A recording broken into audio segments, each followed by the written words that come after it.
Vamos agora recapitular alguns aspectos da última aula que nós ainda não terminamos e avançar até o finalzinho então desta aula. Organização da economia. Nós vimos então na evolução da economia o liberalismo, doutrina do século XVIII e forma de entendimento da organização da economia até os anos 1920. Segundo a lógica liberal, a economia é entendida como autorregulada pelas leis de mercado, não podendo haver padrões desviantes da melhor capacidade de produção a cada tempo, inclusive não pode haver superprodução mediante a lei de Say, o economista Jean-Baptiste Say. Esta lei nos diria que toda produção gera sua própria demanda na economia como um todo. A produção gera uma renda que compra toda a produção, inviabilizando, portanto, a ideia de superprodução. Isso porque a renda está dada em dinheiro. O dinheiro é uma mercadoria, utilizada como unidade de conta. Você mede o valor das coisas que estão dadas para comercialização no mercado através do dinheiro. E meio de troca, usa o dinheiro, essa mercadoria tem essa função de comprar e vender coisas. Esse dinheiro em circulação tem valor, pautado pelo lastro em ouro que está dado pelo governo.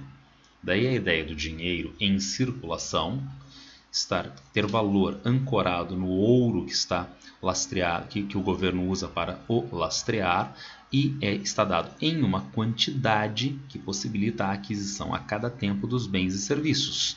Se esta renda é em dinheiro, se esse dinheiro cumpre estas funções, ele adquire toda a produção. Só que nós entendemos uma coisa derivada disto tudo, qual seja, para investir um capitalista individualmente ou o poder público, capitalista na aquisição de um novo empreendimento, o poder público no investimento no setor militar, no aparelhamento das Forças Armadas. Então, esses investimentos demandam poupança, porque você só pode ter mais dinheiro, só é possível ter mais dinheiro para investimento se houver mais ouro guardado. Então, o capitalista precisa guardar zelosamente o seu dinheiro para fazer investimento. E o Estado precisa obter mais ouro através de saldos comerciais. Se tudo isto funcionar desta maneira, o liberalismo entende a economia como autorregulada e perfeita na sua capacidade produtiva. Mas há problemas. Quais problemas? No final do século XIX, o capitalismo ainda é entendido desta forma liberal, mas nós já avançamos pelo capitalismo financeiro, onde o investimento não é mais função da poupança, mas do crédito. Além disto, a moeda cumpre mais uma função, além de unidade de conta e meio de troca. Reserva de valor. Você pode guardar esta mercadoria indefinidamente. E isso se desdobra no quê? Reserva de valor e lei de Say. A produção gera uma renda, em dinheiro, mas parte desse dinheiro fica guardado como reserva de valor e não compra toda a produção. Capitalismo financeiro, que financia no século XIX a produção, não o consumo. Crescimento da produção acima do mercado. As duas coisas juntas dão em crise de superprodução, que quebra a Bolsa de Valores de Nova York em 1929, que lança a maior economia capitalista do mundo, a americana, na depressão dos anos 1930. Como superar estes problemas? Através do keynesianismo. Década de 1930 a 60. Estado regulador da atividade econômica. A economia não é autorregulada, ela demanda o Estado regulador dessas atividades, gerando demanda. A produção estava lá em cima e o consumo estava lá embaixo. Agora não. Com o seguro-desemprego, os trabalhadores desempregados têm renda para voltar ao mercado consumidor. Aposentadoria para os idosos, para os inválidos.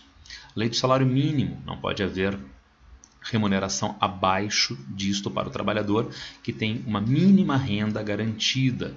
Serviços sociais de educação e saúde, que inclusive então contratam força de trabalho na sociedade, de professores, pedagogos, médicos, enfermeiros e outros recursos de transferência direta de renda. Desta forma, o capitalismo está gerando, através do Estado, aumento do consumo frente a um nível tão elevado de produção. Agora, esta segunda parte é que é fundamental do keynesianismo, a indução de investimentos pelo Estado. Investimentos públicos indutores de investimentos privados, como no New Deal do presidente Roosevelt nos anos 1930, com obras públicas, por exemplo. A ideia de que o Estado investe em setores-chave da economia, que geram, através do Estado, demanda de setores de empreendedores privados, que passam então a investir, comprar máquinas, equipamentos, matéria-prima e girar a economia, contratar força de trabalho sobre a qual não é mais necessário o pagamento de seguro-desemprego, e assim sucessivamente. A economia volta a funcionar através da intervenção do Estado, em especial com este aspecto que desperta o espírito animal de investimento do capitalista. Depois da Segunda Guerra Mundial, o keynesianismo se torna hegemônico no bloco capitalista. Os países organizam a sua estrutura econômica com base em estados interventores, mas não apenas. O sistema financeiro mundial passa a se organizar segundo também esta mesma lógica. Bretton Woods, que cria na Conferência de Bretton Woods em 1944 o Banco Mundial para viabilizar investimentos nos diferentes países do mundo, investimentos de reconstrução nos países afetados pela guerra, investimentos para dinamização infraestrutural, institucional em países subdesenvolvidos que inclusive poderão absorver as indústrias oriundas de países centrais do capitalismo. É o caso das multinacionais que se instalam no Brasil a partir da década de 1950. Fundo Monetário Internacional, também criado em Bretton Woods e com função diferente do Banco Mundial. O FMI existe para regulação financeira mundial. Colocando de uma maneira simplista, quem pegou dinheiro emprestado do Banco Mundial ou de outros bancos vai pagar. O Fundo Monetário Internacional garante isso, porque o fundo tem recursos oriundos dos países participantes. Consequentemente, ele pode sustentar a eventual inadimplência de algum país através destes fundos, regularizando os fluxos financeiros mundiais. Além disto, aquele lastro em ouro que eu citei no slide anterior deixa de existir para os vários países do mundo, menos para os Estados Unidos, o que cria o chamado padrão ouro-dólar. Para os Estados Unidos vale padrão ouro como lastro do dólar, e para os demais países vale lastro dólar, dólares americanos que lastrearão as moedas dos diferentes países. Essa estrutura financeira racionalizada mundialmente, aliada à intervenção estatal dos diferentes países nas economias capitalistas, gera o que a história do pensamento econômico chama de Era de Ouro do Capital. Entretanto, esta era entraria em crise nos anos 1970 pelo aumento da inflação. Os gastos do governo, em especial do governo americano desde os anos 1930, são cada vez maiores. Esses gastos estavam dados no cenário de crise em uma condição de déficit. O governo arrecadava menos do que investia, gastava para retomar a atividade econômica. O déficit deveria ter sido superado. Através do crescimento econômico, o governo passa a arrecadar mais impostos, superando o déficit. O problema é que não aconteceu isto. O déficit foi aumentando mais e mais até os anos 1970 nos Estados Unidos, aumentando a inflação. Que déficit é esse? De gastos governamentais, como de saúde e educação, que nós vimos, são preconizados pelo keynesianismo, mas também da corrida armamentista, da corrida espacial, e uma inflação que está ligada não necessariamente aos gastos do governo, mas ao preço do petróleo, que foi multiplicado por 20, dadas as crises do petróleo nos anos 1970. Com tudo isto, há então uma crise do modelo keynesiano, mas não necessariamente do modelo keynesiano, tendo em vista que isto são gastos keynesianos. Isto não. São gastos geopolíticos. E onde estaria o maior gasto do governo americano nos anos 1970? Em saúde e educação ou em corrida espacial, corrida armamentista? Mas, como a sociedade resolveu que o déficit era keynesiano, isto é que foi atacado para superar o problema inflacionário. E como? um novo modelo econômico chamado neoliberal, anos 1980 até a atualidade. Pelo neoliberalismo, a redução do déficit público com privatizações e concessões, a redução das leis trabalhistas, o relaxamento do controle financeiro e comercial. O Estado interfere menos economicamente na sociedade, permitindo ao capital maior fluidez e supostamente reduzindo os déficits do governo. Será que o neoliberalismo lançará o capital numa era de diamante do capital, superior à era de ouro keynesiana? Não. O neoliberalismo lançará o capital a crises. Anos 80, dívida externa, América Latina, década perdida. Anos 90, crises russa, coreana, mexicana, brasileira, crise do real. Anos 2000, crise argentina, crise da dolarização da Argentina. Até aqui, basicamente, na periferia do sistema internacional, mas agora também crise americana, crise europeia nos anos 2000. O capitalismo, então, aumentou a frequência e a intensidade das suas crises, não apenas. A concentração de renda se tornou cada vez maior. Veja que os 10% mais ricos atingiram um ápice da renda total americana, no cenário pré-crise econômica mundial. Então, não apenas há maiores, mais frequentes, mais intensas crises, como há também concentração de renda, especialmente no sistema financeiro, não só nos Estados Unidos, em escala mundial, e também no Brasil. O sistema financeiro, os maiores bancos concentram a maior parte da riqueza produzida. Se nós vimos isto, já um primeiro problema em nós sustentarmos a ideia de neoliberalismo. Deixemos essa ideia para nós acalentarmos eventualmente. Agora vamos trabalhar a relação Estado-sociedade. Direitos.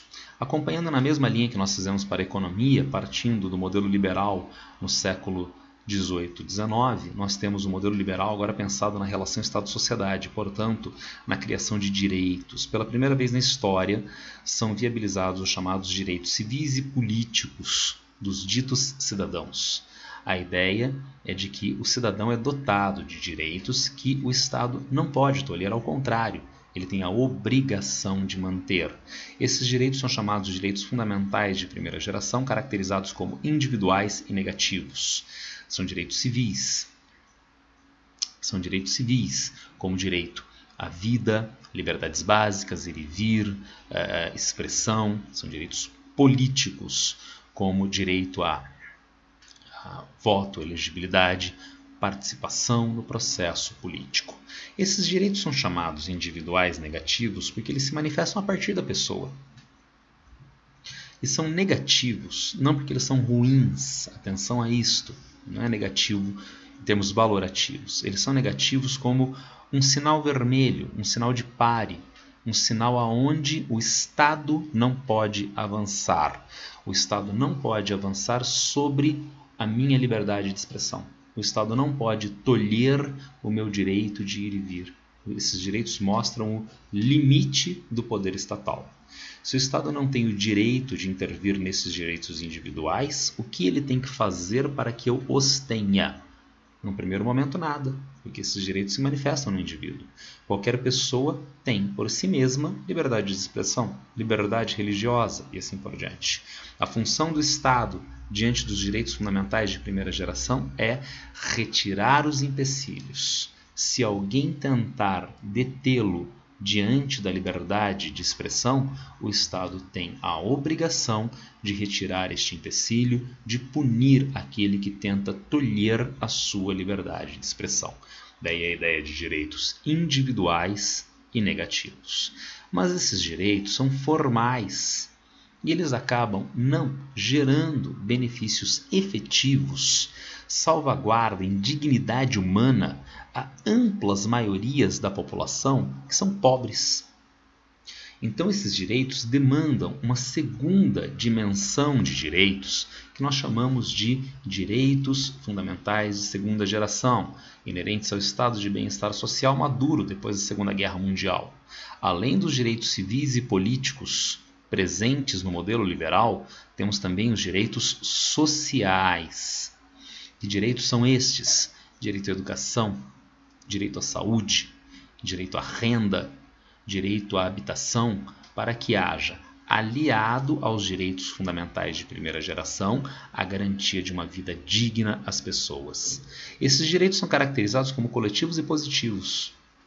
Coletivos porque, apesar de todos terem teoricamente acesso, mas eles estão dados a partir de estratos, de grupos na sociedade. Quem teria direito à aposentadoria? Todas as pessoas. Mas na prática, quem acessa a aposentadoria é, por exemplo, quem atinge uma determinada idade e ou tempo de contribuição. Quem tem direito à educação? Ora, todo cidadão. Mas ninguém matricula uma criança de 1 ano de idade no primeiro ano do ensino fundamental. Então tem uma idade mínima de acesso. Então são direitos que são dados, são prestados pelo Estado a coletividades. E como eles são prestados pelo Estado, eles são direitos positivos, na medida em que o Estado tem que agir para que esses direitos sejam garantidos. São direitos coletivos e direitos positivos. Agora vejam, esses direitos do modelo de bem-estar social demandam o modelo keynesiano, demandam um Estado interventor, mas a partir dos anos 1970 e 80 há uma crítica a esse Estado que supostamente geraria déficits, substituído que foi, em termos econômicos, por um modelo neoliberal que leva a privatizações, a concessões, que leva a ampliação da ação do capital privado. Temos, portanto, a formação de um modelo neoliberal. Privatização de serviços sociais com acesso mediante a renda. Então, para você, cidadão, para o cidadão ter acesso a determinadas formas de organização da sociedade que garantem vida digna, como é o caso de educação, como é o caso de saúde, se esses serviços são privatizados, eles precisam ser pagos. Para ter acesso, é necessário pagar pelos serviços, é necessário ter renda como consumidor. O modelo neoliberal, portanto, aumenta a vulnerabilidade e a insegurança das pessoas que só têm acesso a serviços básicos de cidadania mediante pagamento. Donde o neoliberalismo gera uma interrogação. É um modelo político-econômico que gera nas últimas décadas crises, concentração de renda e vulnerabilidade frente aos direitos. Por que ele se mantém? Por que se mantém esta lógica de Estado mínimo ou de negação do Estado? Enfrentemos primeiro esse primeiro aspecto. Não é Estado mínimo, não é negação do Estado. Nas palavras de um dos pais do neoliberalismo contemporâneo, pessoalmente prefiro uma férrea ditadura liberal a um governo democrático completamente aliado do liberalismo. Hayek, um dos pais do neoliberalismo, acerca da ditadura do general Pinochet. Então, será que diante dessa colocação de Hayek, o neoliberalismo pressupõe um Estado mínimo, fraco ou idealmente eliminado? Não, em hipótese alguma. O Estado é forte, mas forte para as necessidades do capital. Que necessidades seriam estas? Concorrência. Segundo a lógica neoliberal, seria intrínseca à sociedade a ideia de concorrência em diferentes níveis, desde o individual pessoal, passando pelas empresas, passando pelas instituições. E, consequentemente, o Estado tem que garantir que as pessoas possam concorrer. Desta forma, o Estado tiraria qualquer empecilho a esta concorrência. Vamos imaginar. Educação pública, me parece bem-vindo, mas se é educação pública, o Estado é um mantenedor de educação e, portanto, os investidores privados não têm margem para concorrência no setor de educação. Está rompendo com a ideia supostamente intrínseca de concorrência na sociedade. Idealmente, então, a educação pública não deve existir frente aos investimentos privados em educação, em saúde e assim sucessivamente. E se as pessoas demandarem isto? Ora, acompanhando Hayek, o neoliberalismo não é afeito à democracia, ele é avesso a essas formas usuais que nós pensamos acerca da democracia, para viabilização destas necessidades do capital concorrencial. Criamos, portanto, uma nova forma de totalitarismo, na qual o Estado se organiza, as instituições e as próprias pessoas, segundo a lógica concorrencial inerente ao capital neoliberal. O Estado se organiza como Estado-empresa. Citamos há pouco a ideia de déficit americano nos anos 1930 para impulsionar a economia. Qual empresa funcionaria com déficit? Nenhuma. A Grécia estava em crise econômica no início dos anos 2010. O Estado grego incorreu em déficit com vistas a reorganizar a economia grega? Não. E por quê? O Estado passa a se ler como uma empresa. Além dos empreendimentos sociais, de investimentos sociais ligados ao capital privado, investimentos em saúde e educação privada, as instituições, de modo geral, se organizam segundo uma lógica de produtividade. É um sistema carcerário que deve ser produtivo frente aos investimentos. É um sistema de ensino que deve ser produtivo, como, por exemplo, os pesquisadores em pós-graduação, produzindo em quantidade artigos científicos, produzindo rapidamente as suas conclusões em nível de mestrado, de doutorado. Então, vale um doutorado produzido de forma excelente, aprofundada, adequada? Não. Há uma exigência básica temporal, no menor tempo possível. É uma lógica de produtividade inerente ao mundo empresarial. Da mesma forma, a orientação pessoal, a formação da subjetividade. As pessoas designam a si com palavras e expressões como investindo em mim mesmo, gestando o meu próprio tempo. São palavras e expressões do mundo empresarial que as pessoas usam irrefletidamente para se referir a si. Criamos, portanto, um ambiente totalitário, porque todos os momentos e instâncias da sociedade são perpassadas por uma força que seria uma força de fundo totalitária. Aqui eu tenho uma ilustração do filme 1984, baseado na obra de George Orwell de mesmo nome, na qual o personagem principal, Winston, está na sua residência, no seu apartamento, onde ele observa na televisão, na chamada teletela, a liderança, o líder do governo, o grande irmão, que na verdade, sendo teletela, ela não apenas transmite ao apartamento, ela capta do apartamento sons e imagens. Então, o tempo todo, o Winston está sendo controlado por essas estruturas. Mas o Winston, o personagem, reage a elas. Ele não demanda este controle, ele resiste a esses controles. Uma outra distopia, Admirável Mundo Novo, de Huxley. As pessoas que são fruto da sociedade técnico-científica acham essa sociedade uma sociedade bem organizada, adequada, de funcionamento natural e correto, o ápice da evolução humana.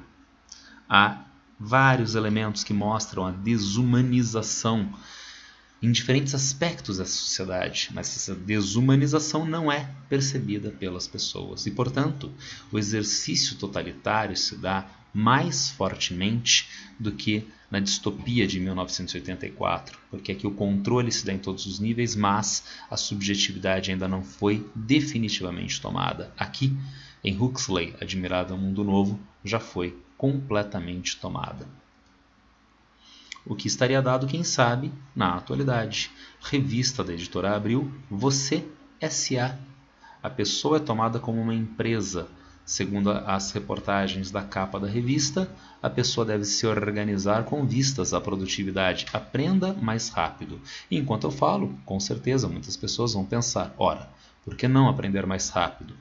Porque a rapidez não faz parte do paradigma do aprendizado. O aprendizado pode ser pensado subjetivamente, a partir das necessidades, das peculiaridades de cada uma das pessoas.